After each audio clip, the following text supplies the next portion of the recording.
ಶುಭೋದಯ. ಎಲ್ರಿಗೂ ನಮಸ್ಕಾರ. ಇವತ್ತು ನಾನು ಬೆಳಗ್ಗೆಯಿಂದನೇ ವ್ಲಾಗ್ನ ಸ್ಟಾರ್ಟ್ ಮಾಡ್ತಾಯಿದ್ದೀನಿ. ಇವತ್ತು ಭಾನುವಾರ, ನಮ್ಮದು ಮನೆ ದೇವ್ರ ವಾರ ಇತ್ತು. ಹಾಗಾಗಿ ವಾರ ಮಾಡೋಣ ಅಂತ ಬೆಳಗ್ಗೆನೇ ಪೂಜೆಗೆಲ್ಲ ರೆಡಿ ಮಾಡಿಕೊಂಡು ಪೂಜೆ ಎಲ್ಲ ಮುಗಿಸ್ಕೊಂಡು ಅಡುಗೆ ಮನೆಗೆ ಬರೋಣ ಅಂತ ಪೂಜೆ ಎಲ್ಲ ಮಾಡಿಕೊಂಡು ಇವತ್ತು ಬೆಳಗ್ಗೆ ಫ್ರೈಡ್ ರೈಸಿಗೆ ಅಂತ ರೆಡಿ ಮಾಡಿಕೊಂಡೆ.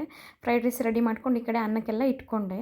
ಮೊದಲಿಗೆ ಒಂದು ಬಾಣಲಿಗೆ ಸ್ವಲ್ಪ ಎಣ್ಣೆ ಹಾಕ್ಕೊಂಡು ನಂತರ ತೊಗೊಂಡಿರೋ ಅಂಥ ಶುಂಠಿ ಬೆಳ್ಳುಳ್ಳಿ ಎಲ್ಲ ಹಾಕ್ಕೊಂಡು ಅದು ಫ್ರೈ ಆಗಿದ ತಕ್ಷಣವೇ ಅದಕ್ಕೆ ಮೆಣಸಿನ್ಕಾಯಿ ಸ್ವಲ್ಪ ಈರುಳ್ಳಿ ಹಾಕಿ ಚೆನ್ನಾಗಿ ಮಿಕ್ಸ್ ಮಾಡಿಕೊಂಡು ಫ್ರೈ ಮಾಡ್ಕೊಬೇಕಾಗುತ್ತೆ. ಇದೇ ಟೈಮಲ್ಲಿ ನಾನು ಸ್ಪ್ರಿಂಗ್ ಆನಿಯನ್ ಅಥವಾ ನಮ್ಮ ಕಡೆಯಲ್ಲಿ ಈರುಳ್ಳಿ ಕಾವು ಅಂತಾರೆ, ಅದನ್ನು ಸ್ವಲ್ಪ ಹಾಕಿ ಒಗ್ಗರಣೆಲ್ಲೇ ನಾನು ಮಿಕ್ಸ್ ಮಾಡಿಕೊಂಡು ನಾನು ಫ್ರೈ ಮಾಡ್ಕೊಳ್ತಾ ಇದ್ದೀನಿ.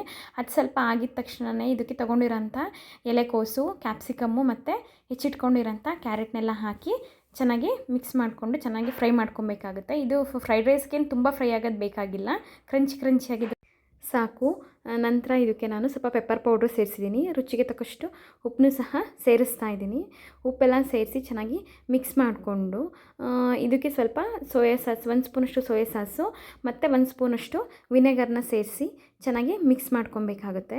ಇದು ಮಿಕ್ಸ್ ಮಾಡಿಕೊಂಡು ಈ ರೀತಿ ಚೆನ್ನಾಗಿ ಮಿಕ್ಸ್ ಮಾಡಿಕೊಂಡು ನಂತರ ಇದಕ್ಕೆ ಮಾಡಿಟ್ಕೊಂಡಿರೋಂತಹ ರೈಸ್ನ ಸೇರಿಸಿ ಇದ್ರ ಮೇಲೇ ನಾನು ತೊಗೊಂಡಿರೋಂಥ ಮತ್ತು ಉಳಿದಿರೋಂಥ ಸ್ಪ್ರಿಂಗ್ ಆನಿಯನ್ನು ಮತ್ತು ಸ್ವಲ್ಪ ಕೊತ್ತಂಬರಿ ಸೊಪ್ಪು ಸೇರಿಸ್ಬೇಕಾಗುತ್ತೆ. ಕೊತ್ತಂಬರಿ ಸೊಪ್ಪು ಸೇರಿಸಿ ಚೆನ್ನಾಗಿ ಮಿಕ್ಸ್ ಮಾಡಿಕೊಂಡ್ರೆ hotel style fried rice ready ಆಯಿತು. ಈ ಕಡೆ ನಾನು ನಮ್ಮ ಮನೆಯವ್ರಿಗೂ ಡ್ಯೂಟಿಗೆ ಹೊರಟರು. ಅವರಿಗೆ ತಿಂಡಿಗೆ ನೀಡಿ ಅವ್ರಿಗೆ ಬಾಕ್ಸಿಗೂ ಸಹ ಕಟ್ಟಿ, ಈ ಕಡೆ ಟೀ ಮಾಡಿಕೊಡು ಅಂತಂದರು, ಟೀನೂ ಮಾಡಿ ಈ ಕಡೆ ಸಾಂಬಾರು ರೆಡಿ ಮಾಡ್ಕೊಳ್ಳೋಣ ಅಂತ ಹೇಳ್ಬಿಟ್ಟು ನಾನು ನನ್ನ ಮಗಳು ಇಬ್ಬರೇ ಇದ್ವಿ. ಹಂಗಾಗಿ ತಿಳಿ ಸಾಂಬಾರು ಮಾಡೋಣ ಅಂತ ರೆಡಿ ಮಾಡಿಕೊಂಡೆ. ಈ ಕಡೆ ಸಪ್ಪಿತ್ತು ಅಂತ ಬಿಡಿಸ್ಕೊಂಡು ಸಾಂಬಾರಿಗೆ ರೆಡಿ ಮಾಡ್ಕೊಳ್ತಾ ಇದ್ದೀನಿ. ಸಾಂಬಾರು ರೆಡಿ ಮಾಡಬೇಕಾದ್ರೆ ಅನಿಸಿದ್ದು ಏನಾದರೂ ಸ್ವೀಟ್ ಮಾಡಬೇಕಂತ. ಮನೇಲಿ ಪಾಪಂಗೆಲ್ಲ ತಿಂಡಿ ಖಾಲಿಯಾಗಿತ್ತು. ಏನು ಸ್ವೀಟ್ ಮಾಡೋಣ ಅಂತ ಈ ಕಡೆ ಸಾಂಬಾರು ಮಾಡ್ತಾ ಯೋಚನೆ ಮಾಡ್ತಾ ಇದ್ದೆ. ನಂತರ ಏನಾದರೂ ಮಾಡೋಣ ಅಂತ ಹೇಳ್ಬಿಟ್ಟು ಮೊದಲು ಕೊಬ್ಬರಿ ತುರಿದಿಟ್ಕೊಳ್ಳೋಣ. ಏನು ಸ್ವೀಟ್ ಅಂತ ನೆಕ್ಸ್ಟ್ ವ್ಲಾಗಲ್ಲಿ ತಿಳಿಸ್ತೀನಿ.